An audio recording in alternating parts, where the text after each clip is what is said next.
এখন যাতে বিপদ মুক্ত গিয়ে গই আর দরকার আর নাই নইলে দরকার হয় তোরে ব্যবহার করিও। সাবেক বিএনপি সরকারের মন্ত্রী এলডিপির চেয়ারম্যান কর্নেল অবসরপ্রাপ্ত অলি আহমেদ বলেছেন, বিএনপি আমার সাথে বেইমানি মুনাফিকি করেছে। বিস্তারিত থাকছে চট্টগ্রাম থেকে এম এ কাশিমের প্রতিবেদনে। তারা আরে যেভাবে মূল্যায়ন করার দরকার ছিল এইভাবে মূল্যায়ন ন করে যাতে বিপদ পড়তো আর গরজ মাইতে দৌড় চাইতো। এখন যাতে বিপদ মুক্ত গিয়ে গই আর দরকার আর নাই নইলে যাতে আর দরকার হয় তোরে ব্যবহার করিও, যাতে দরকার নয় তোরাই দূরে ফেলাই দিও। আয় কত ললিত আইলে পাইতো না পারিব না আয় এডিয়ার বন না এডিয়ার রক্ত না আল্লাহ তো এডিলে খেলা খাইতে হইতো না এডিলে খেলা খাইতে আজও জন্মগ্রহণ গুরু বল খেলা লইয়ের দূর দাঁত খেলাতে নাই ভিতরে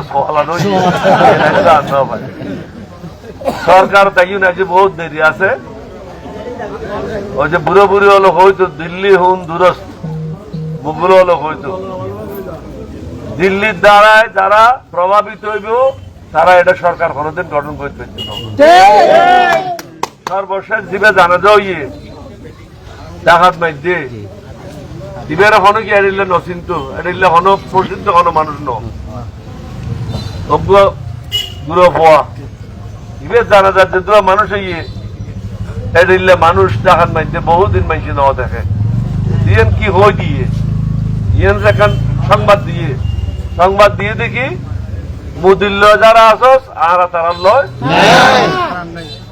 আর বাংলাদেশের মানুষের সরকার চাই হিন্দু মুসলমান বৌদ্ধ খ্রিস্টান ব্যাপারী মিলিয়ে বাংলাদেশের মানুষের যে সরকার গঠন করিব এবার পক্ষে আর থাকবে বিদেশি দালালের পক্ষে আর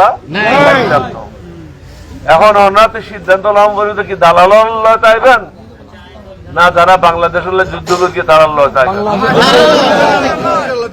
সর্বপ্রথম অনার ভাই ইতিহাস লেখা চাইব ইয়ের নয়টা যে কইছে কর্নেল বলিরে বাদ দিয়ে রে আর নবীর দয়ায় আল্লাহর মেহরবানিতে কোনো ইতিহাস বাংলাদেশের রচনা হইত না।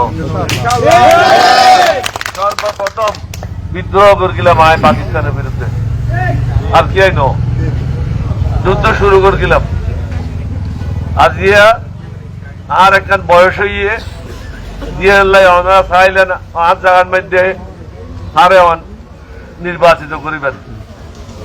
পরে প্রায় 20-25 বছর তৈরি করি বিলাত ফাটাই আমেরিকা ফাটাই টাকা টানিয়ে বিশ্ববিদ্যালয় ইউনিভার্সিটির শিক্ষক করায় 20 বছর শিক্ষকতা করি। শিক্ষকতা করানোর পর দেখলাম দিবে এখন তৈরি হওয়ার পরে পরীক্ষা লইয়ে এবারে ওনার হাতে লইয়ে এসছি। এবার বহু ঢাকা বিশ্ববিদ্যালয়ের শিক্ষক ঢাকা বিশ্ববিদ্যালয় বাংলাদেশের 1 নম্বর বিশ্ববিদ্যালয় এবার শিক্ষকতা করে এবার বহু আর ও আছিল ইস্ট ওয়েস্ট ইউনিভার্সিটির প্রফেসর। এটা চৌরি থাসা 3 লক্ষ টাকা বেতন পাইত। এটা চৌরি ছাড়াই দিয়ে ইয়ে অনারা খেদমত জাননি। এখন অনারাতে সিদ্ধান্ত লম করিব অনারা কি সত্যের পথে তাইবেন ন্যায়ের পথে তাইবেন না বেঈমান মুনাফিক আল্লাহ যাবেন।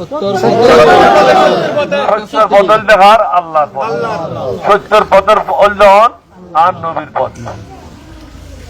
সুন্নি করলে হইতো না